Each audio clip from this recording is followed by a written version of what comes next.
আমাকে আমার ছেলের কাছে যাইতে দেন আপনারা প্লিজ। ও আমার জন্য অপেক্ষা করতেছে। ওকে ওকে আমি মানুষের মতো মানুষ করতে চাই। ওকে আমি পৃথিবীতে সুখের একটা জীবন দিতে চাই। প্লিজ। আইনের প্রতি আমার শ্রদ্ধা আছে।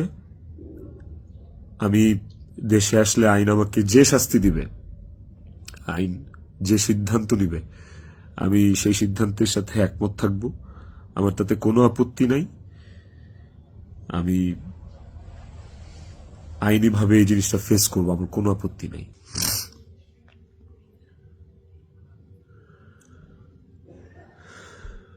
ফাইনালি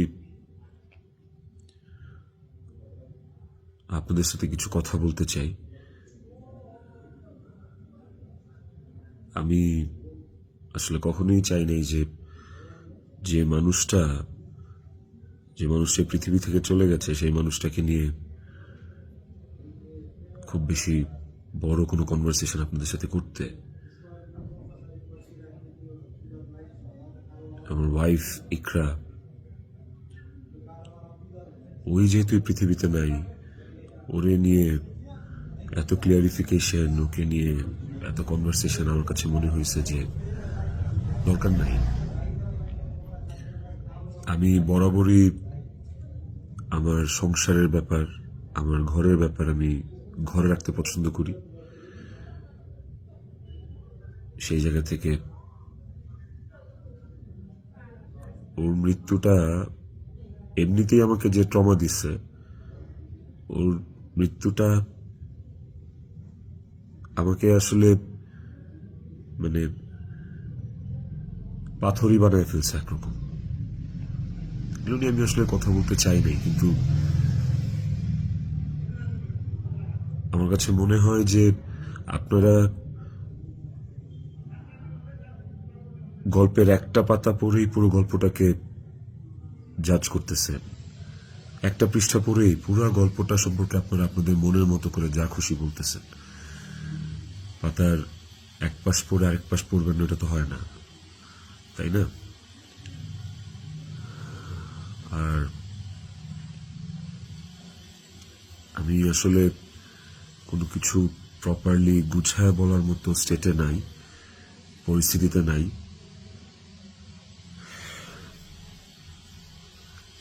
আপনাদেরকে আমি কয়েকটা কোয়েশ্চেনের অ্যান্সার দেওয়ার জন্য আসলে ভিডিওটা করতেছি, যে প্রশ্নের উত্তরগুলি আপনাদের কিছুটা হলেও কনফিউশন দূর করবে।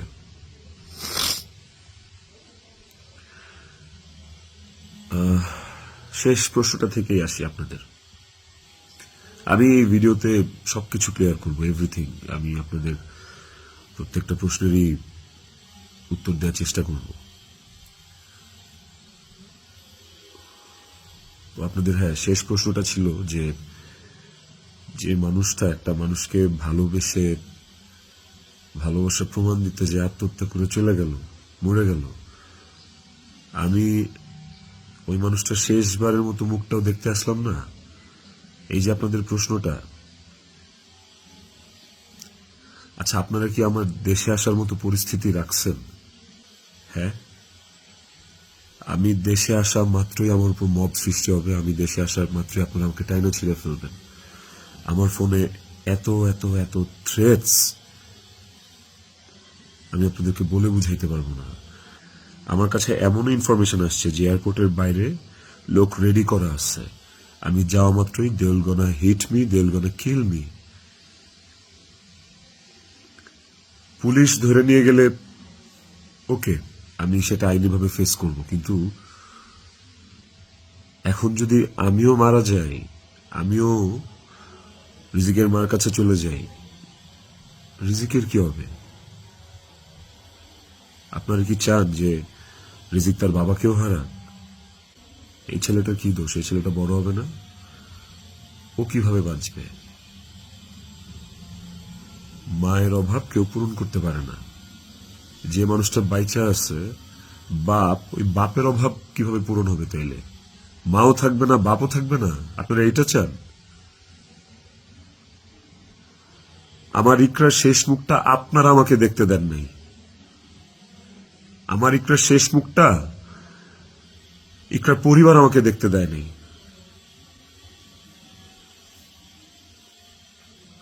16 বছর সংসার করছি, 16 বছর একটা শত্রুর সাথেও যদি কেউ এক ছাদের নিচে থাকে, সে মারা গেলে তার চেহারাটা দেখার জন্য ছটফট করে মানুষ। আর আমার বউ ছিল, আমি ভালোবাসা তার বিয়ে করছি, ওই মানুষটা মারা গেছে, তার শেষবারের মতো তার চেহারাটা আমি দেখবো না?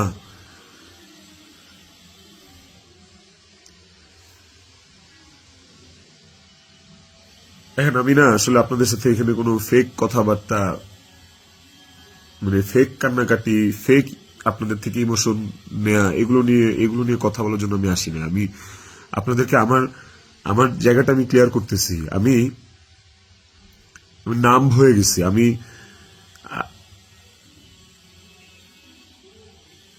আমারও মনে হয় যে আমি যে কোনো সময় কোনো একটা দুর্ঘটনা ঘটায় ফেলতে পারি, বাট ওই মুহূর্তে যখন রিজিকের ফেসটা আমার চোখের সামনে আসে না, আমি নিজেকে শক্ত না করা ছাড়া আমি কোনো উপায় দেখি না। কারণ এখন আমার কাছে সবচেয়ে ম্যাটার করে রিজিকের লাইফ। ইকরা নাই, ওকে আর ফিরে আনা কোনোদিন সম্ভব না।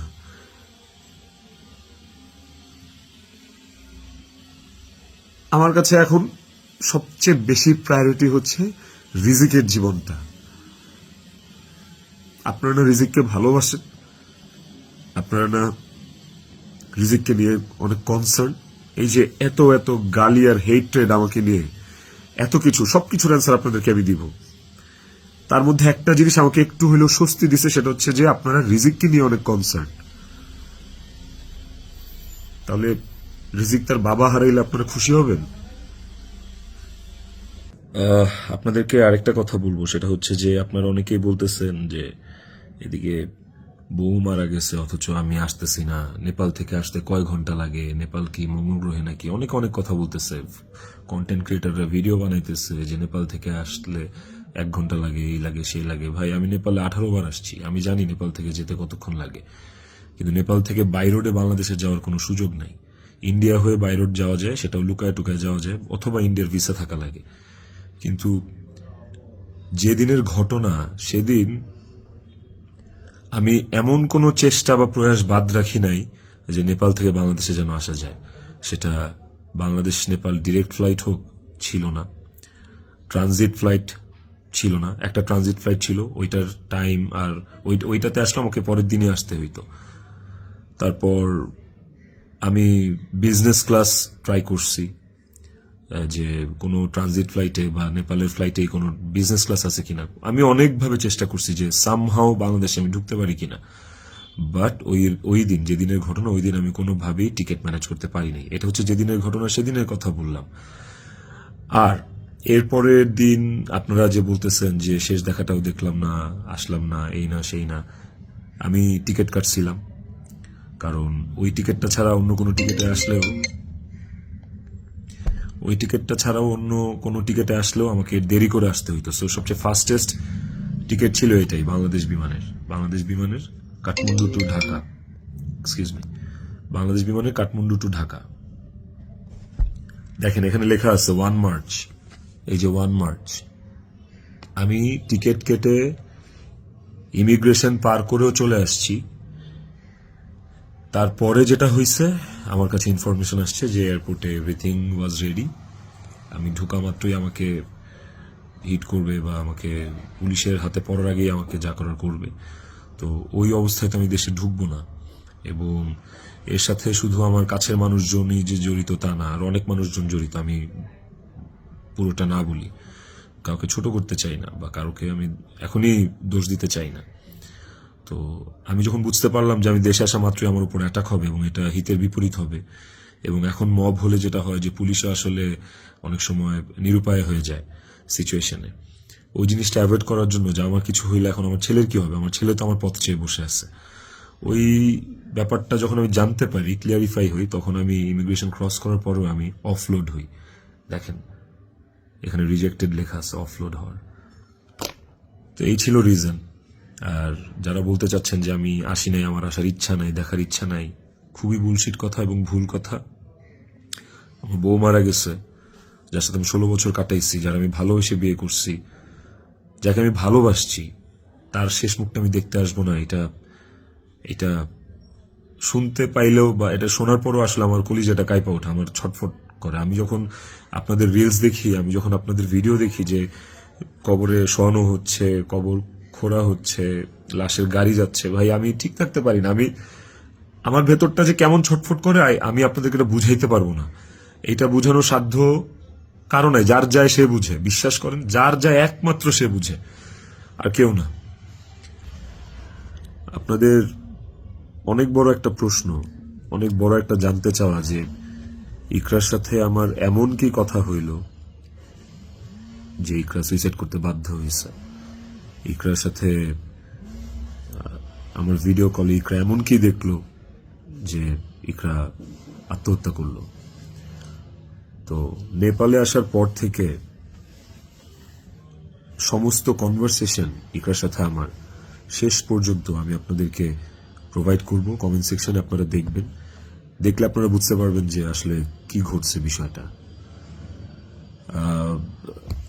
আরেকটা যে বিষয় সেটা হচ্ছে যে কিছু স্ক্রিনশট ঘুরে বেড়াচ্ছে ফেসবুকে, সোশ্যাল মিডিয়াতে, যে ওখানে লেখা আমি ইকরাকে বলতেছি আমি ওকে ডিভোর্স দিয়ে তিথিকে বিয়ে করবো, এন্ড আপনারা ভাবতেছেন এই জন্য ইকরা সুইসাইড করছে।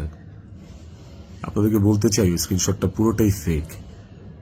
কারণ হচ্ছে আমি কোনোদিন ইকরার সাথে বাংলায় কনভারসেশন করি নাই, কোনো চ্যাটিংয়েই ওর সাথে আমার কোনোদিন কোনো বাংলায় এরকম ভাবে বাংলা লেখায় ওর সাথে আমার কোনোদিন কোনো কনভারসেশন হয়নি। ইকরার সাথে আমি সবসময় বাংলা আর ইংলিশ মিক্স কনভারসেশন করছি। বাংলা আর ইংলিশ মিক্স বলতে বাংলিশ ভাষায় আর কি, বাংলাটাকে ইংলিশে লিখে ওর সাথে কনভারসেশন করছি। তো ওই স্ক্রিনশটটা দেখে আপনারা ভুল বুঝেন না, মিসজাজ করেন না, ওটা একটা ভুয়া এবং ফেক স্ক্রিনশট। আমাকে ফাঁসানোর জন্য আসলে ওই স্ক্রিনশটগুলো বানানো। কে বা কারা বানাইছে আই হ্যাভ নো আইডিয়া। তো টক্সিসিটি একটা বিষয়, আমাদের রিলেশনশিপটা অনেক আগে থেকেই টক্সিক ছিল, অনেক আগে থেকে টক্সিক ছিল। তিথির সাথে পরিচয় হওয়ার আগে থেকেও টক্সিক ছিল। এন্ড ও অনেক আগে থেকে আমার কাছে ডিভোর্স চাইতো, কিন্তু আমি কোনোদিনই ওকে ডিভোর্স দিতে চাইনি, তালাক দিতে চাইনি। আমার একটাই কথা ছিল যে আমি সংসার করব, কারণ আমি নিজে একটা ব্রোকেন ফ্যামিলি থেকে বড় হওয়া ছেলে। আমি যখন ক্লাস 5 বা 6 পড়ি তখন আমার বাবা মার মধ্যে ডিভোর্স আর সেপারেশন হয়। আমি খুব ভালো করে ফিল করছি, আমি নিজে ফিল করছি যে একটা ব্রোকেন ফ্যামিলিতে একটা সন্তান কোন ধরনের ইনকনভেনিয়েন্স, কত ধরনের সমস্যা ফেস করে, তার মেন্টাল স্টেট কেমন হয়। আমি কোনোদিনই চাইনি রিজিক এই সাতটা পাক। আমি কোনোদিন চাইনি যে রিজিক ব্রোকেন ফ্যামিলির বাচ্চা হোক, বেবি হোক, বা আমি যে কষ্টটা ফিল করছি আমার লাইফে, এই কষ্টটা সেম কষ্টটা রিজিক ফিল করুক, এটা আমি কোনোদিনই চাইনি। এই কারণে আমি অলওয়েজ আমার মধ্যে ট্রমাটা ছিল যে মানে ব্রোকেন ফ্যামিলির কনসিকুয়েন্সেস কি। আমি কোনোদিন ওর কাছে বলি নাই যে আমি ওকে ডিভোর্স দিব, আমি ডিভোর্স দিতে চাই। আমি অলওয়েজ ওর সাথে সংসারই করতে চাইছি। তো স্ক্রিনশট দিব, আপনারা দেখতে পাবেন। ইকরা শুরু থেকেই, আমাদের সম্পর্কের শুরু থেকেই অনেক সন্দেহপ্রবণ ছিল, আর এই সন্দেহ প্রবণতার কারণে আসলে আমাদের সম্পর্কটা বেশ টক্সিক হয়ে গেছিল। আর এই টক্সিসিটির মধ্যেও আমরা আসলে সংসারটা চালায় যাচ্ছিলাম। এই যে মানুষটা চলে গেল আমাদেরকে রেখে, এই যে মানুষটা মারা গেল, আমার সহধর্মিনী, ওরে নিয়ে আসলে আমার কতটুকু বলা উচিত আমি আসলে জানি না, কিন্তু সময় চলে আসছে, অনেক কিছু আপনাদেরকে আসলে জানানো উচিত, আপনাদেরকে জানাইতে হবে আমার, কারণ আপনারা একতরফা ভেবে যাচ্ছেন বিষয়টাকে। ওর কিছু বদভ্যাস ছিল, ওর জেনুইন কিছু বদভ্যাস ছিল যেগুলো আসলে ওকে আরো ক্রেজি করে ফেলছে, যেগুলো ওকে আরো মানে এমনি তো বাইরের মানুষ থেকে ট্রিগার্ড হইতো, ওই জিনিসগুলো ওকে আরো পেয়ে বসতো আর কি। এই বিষয়গুলো আসলে আমি জাস্ট মুখের কথা বলতেছি না, আমার কাছে প্রমাণ আছে। ইভেন আমি আপনাদেরকে এগুলো সব শেয়ার করব পরের ভিডিওতে with documents and all. Iqra triggered হইছে, কিন্তু সেটা আমি করি নাই। ইকরা ট্রিগার্ড হইছে আমারই কিছু ভাই ব্রাদার, কিছু কাছের মানুষ, যারা ওর আমার দুজনেরই কমন সার্কেল, যাদের সাথে ইকরার আমি দুজনই খুব ইন্টিমেট ছিলাম। ওরা ডে বাই ডে ওকে ট্রিগার করে করে আজকে এই জায়গায় নিয়ে আসছিল। এবং এই মানুষগুলা তো থার্ড পার্সন আমার জীবনে। একটা সংসার তখনই টক্সিক হয় যখন বাইরের মানুষরা ওই সংসারের মধ্যে ইনভলভ হওয়া শুরু করে, বাইরের মানুষগুলা ওই সংসারে হাজবেন্ডকে বা ওয়াইফকে ট্রিগার করা শুরু করে। তো এই মানুষগুলা সম্পর্কে আমি পরে অন্য একটা ভিডিওতে হয়তো বলবো, বা এই মানুষগুলো সম্পর্কে ওরা যারা নিজেদেরকে কাকরাইল মসজিদের ইমাম সাহেব মনে করতেছে, মনে করে আমার সংসারে ইন্টারফেয়ার করছে, তাদেরকে নিয়ে পরে কথা বলবো উইথ প্রুফ। কিন্তু এখন আসলে আমি এইসব বিষয়ে বা অন্য কাউকে এক্সপোজ রিভিল করার মতো আসলে মেন্টাল পরিস্থিতিতে নাই। আমি কতটুকু গুছায় কথা বলতে পারতেছি আমি সেটাও জানি না, কিন্তু আমি ইকরাকে সুইসাইড করতে ট্রিগার করি নাই, শি ওয়াজ ট্রিগার্ড। এবং এই বিষয়টা আপনারা, আমি যে স্ক্রিনশটগুলো প্রোভাইড করব ওই স্ক্রিনশটগুলো দেখলে আপনারা বুঝবেন, যেখানে একটিবারের জন্য আমি ওকে কোথাও বলি নাই যে আমি ওর সাথে থাকবো না। আর আমার পুরো কনভারসেশনে আমি কখনো ওকে গালিগালাজ করি নাই, আপনারা সেটা পাবেন না। বরঞ্চ ও আমাকে অনেক গালিগালাজ করছে, অনেক উল্টাপাল্টা কথা বলছে, অনেক থ্রেট দিচ্ছে, অনেক কিছু করছে। তো আমি ট্রিগার করি নাই, আমি অন্তত চাই নাই যে ও সুইসাইড করুক। আমার কাছে ইকরা শুধু আমার ওয়াইফ ছিল না, আমার কাছে এত টক্সিসিটির পরে এসেও ইকরা আমার কাছে আমার সন্তানের মা ছিল। এটা আমার কাছে অনেক বড় একটা ব্যাপার ছিল। আপনাদের আরেকটা বড় প্রশ্ন বা জানার ব্যাপার ছিল যে ইকরার মৃত্যুর আগে ওর ভিডিও কলে ও এমন কি দেখছে বা আমি এমন কি বলছি ভিডিও কলে যে কারণে ও বাধ্য হয়েছে সুইসাইড করতে। আপনাদেরকে যে স্ক্রিনশটটা দিব ওই স্ক্রিনশটটাতে আপনি নিচে গেলে দেখতে পারবেন যে একটা কনভারসেশনের পরে ওর সাথে আমার একটা 22 সেকেন্ডের ভিডিও কল। ওই 22 সেকেন্ডের ভিডিও কলটার বিষয় বলি। ও আমাকে কল দিচ্ছে, আমি ফোনটা ধরছি, ধরার পর ও আমাকে বলছে যে আমার শেষবারের মতো দেখে না, আমার আর জীবনে কোনোদিন দেখবি না। তো ওর ওই কথাটা শোনার পরে আমার কাছে মনে হয়েছে যে আমি খুব ঘাবড়ে গেছি, আমি ভয় পেয়ে গেছি যে নিশ্চয়ই কোনো একটা দুর্ঘটনা ঘটবে। সাথে সাথে আমি আমার অ্যাসিস্ট্যান্টকে কল দিছি যে ম্যাডাম পাগলামি করতেছে, ম্যাডাম রে তাড়াতাড়ি যা দেখ ম্যাডাম কি করতেছে, তাড়াতাড়ি পাগলামি করতেছে। ওই অ্যাসিস্ট্যান্টের সাথে কথা বলার সময় আমার ফোনে ওই কথা বলা অবস্থাতে আরেকটা ভিডিও কল আসছে। অ্যাসিস্ট্যান্টকে আমি হোয়াটসঅ্যাপে কথা বলতেছিলাম, মেসেঞ্জার আমার কলটা ভিডিও কলটা আবার আসছে ইকরার থেকে। তো অ্যাসিস্ট্যান্টের সাথে কথা বলতে বলতে ওই কলটা রিসিভ করতে পারি নাই। অ্যাসিস্ট্যান্ট ততক্ষণে ম্যাডামের ওখানে গেছে, আর আমার কলটা যেহেতু আমি ধরতে পারি নাই, তারপর আমি অ্যাসিস্ট্যান্টের সাথে কথা শেষে আমি নিজে কল ব্যাক করছি। তারপর আর ওই কল ওখান থেকে আর কখনো রিসিভ হয় নাই। তো আমার কথা হচ্ছে যে আমার কথা ভাবে নাই, মানলাম। আমার ছেলেটা রিজিক পর্যন্ত যে ওকে গেটে ধাক্কা দিচ্ছে, নক করছে, বলছে যে মা দরজা খুলো, মা দরজা খুলো। রিজিকের কণ্ঠস্বরটা কি ওর কানে যায় নাই? রিজিকের প্রতি কি ওর একটু মায়া কাজ করে নাই রিজিকের কথাটা শোনার পরে? তো এই ভিডিও কলের বিষয়টাও আপনাদেরকে আমি ক্লিয়ার করলাম। আই হোপ আপনারা স্ক্রিনশট দেখলে বুঝতে পারবেন। এবার আসেন নেপালের শুটিং প্রসঙ্গ।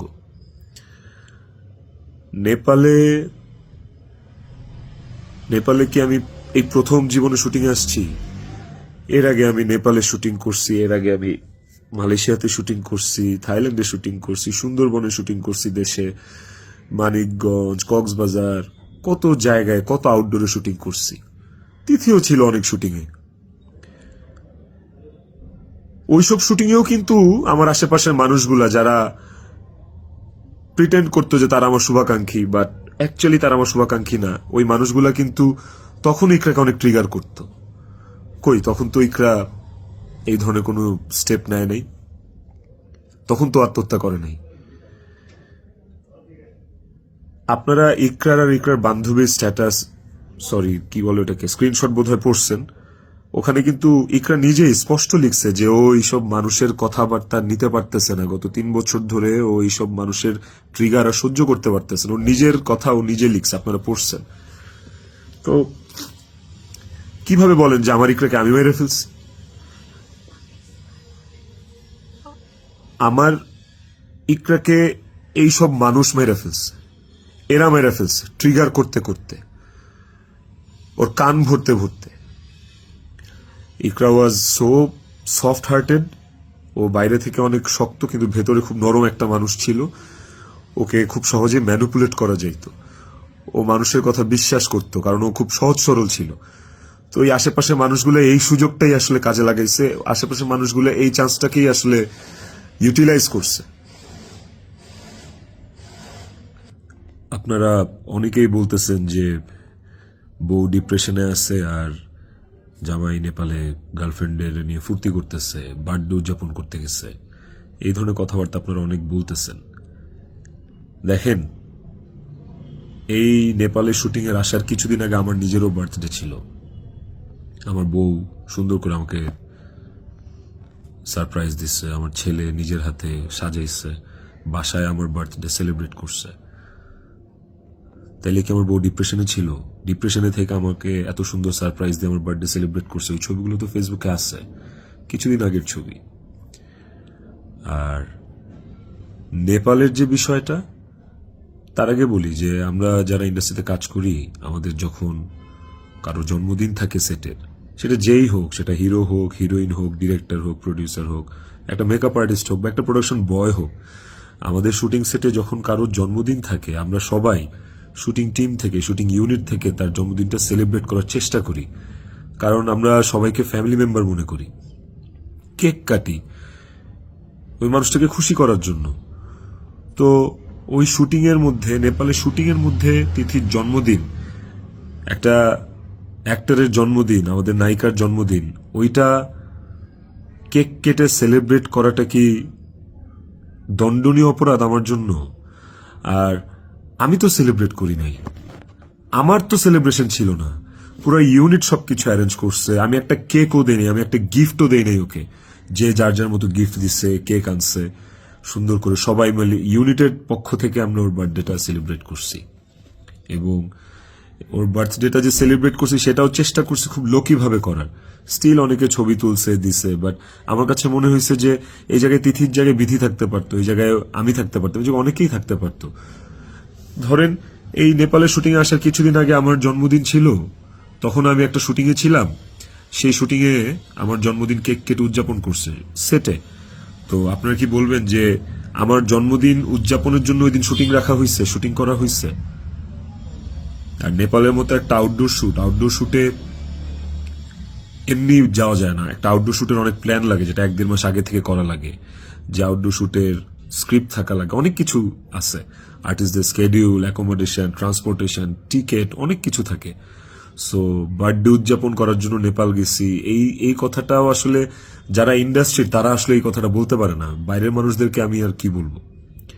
তো এই বিষয়টাও আপনাদেরকে ছোট করে একটু ক্লিয়ার করলাম। আই হোপ এই জিনিসটাকেও আপনারা সহজ এবং সরল ভাবে দেখবেন, এটাকে খুব জটিল ভাবে দেখার কিছু নাই।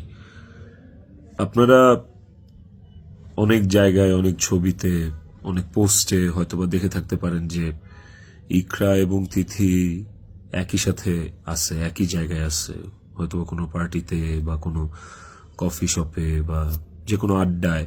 এরকম অনেক অনেক মোমেন্টস আমাদের একসাথে আছে, আমিও ছিলাম। এই আমার জন্মদিনে, আমার এই বছরের আগের বছরের জন্মদিনে সবাই ইনভাইটেড ছিল, সেখানে তিথিও ইনভাইটেড ছিল। যদি বিষয়টা এতটাই টক্সিক হইতো, তাইলে কি এই জিনিসটা এত সহজ হইতো একটা মেয়ের জন্য, যে তার হাজবেন্ডের একটা মেয়ের সাথে রিলেশন, সেই মেয়েটাকে তার বার্থডেতে ইনভাইট করে, তার সাথে কফি খেয়ে, তার সাথে আড্ডা দিয়ে, জিনিসটাকে কেমন না বিষয়টা? এবং সেটা তো একবার দুইবার না, একাধিকবার। তিথির বিষয়টা নিয়ে যদি বলি, দীর্ঘদিন একসাথে কাজ করার কারণে, একসাথে স্ক্রিন শেয়ার করার কারণে আমাদের ইন্ডাস্ট্রিতে একটা আর্টিস্টের সাথে একটা আর্টিস্টের ভালো বন্ধুত্ব, ভালো বন্ডিং হইতেই পারে। তিথির সাথেও আমার খুবই ভালো একটা বন্ডিং ক্রিয়েট হয়েছিল এবং একটা নির্ভরশীলতার জায়গা আমাদের মধ্যে ছিল।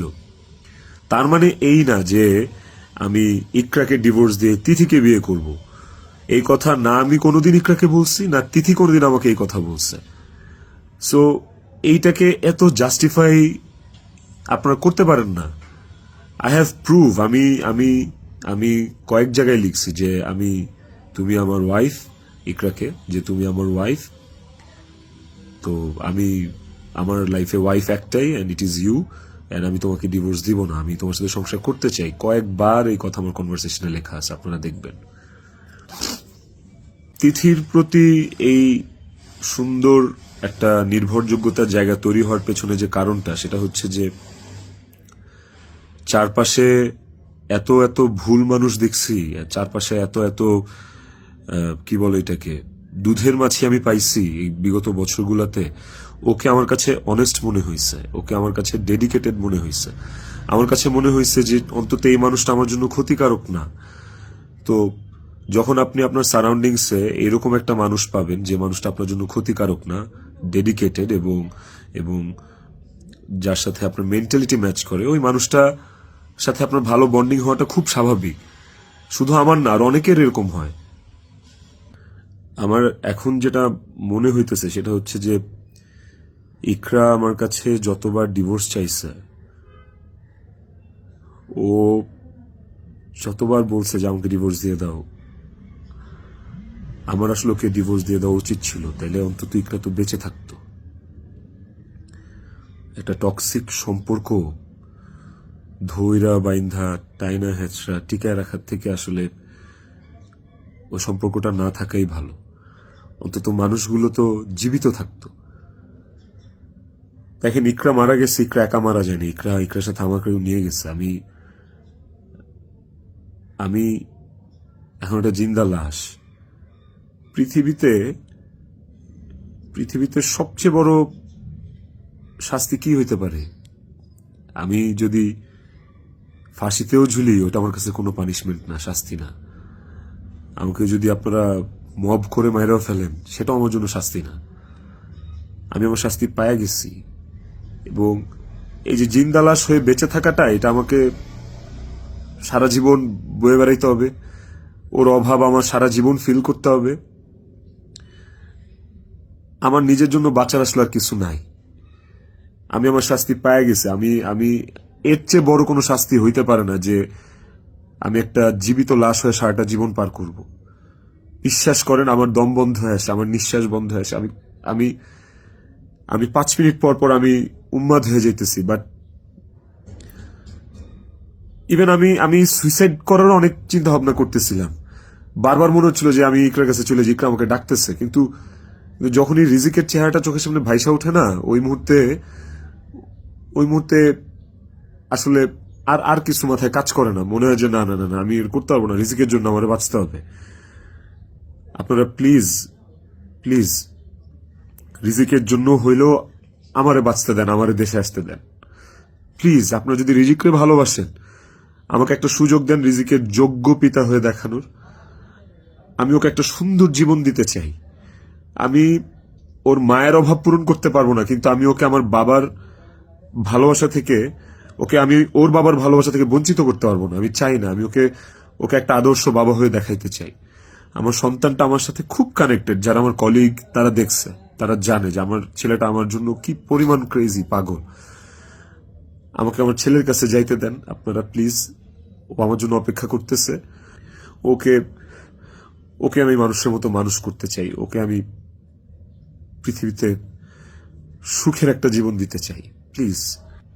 আইনের প্রতি আমার শ্রদ্ধা আছে।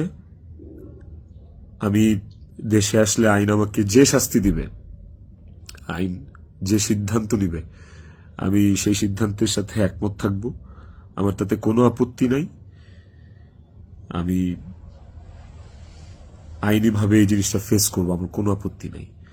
কিন্তু প্লিজ আমাকে রিজিকের থেকে দূরে সরায়েন না আপনারা। এতটুকু আপনাদের কাছে অনুরোধ করে বলতেছি, হাত জোর করে বলতেছি, প্লিজ।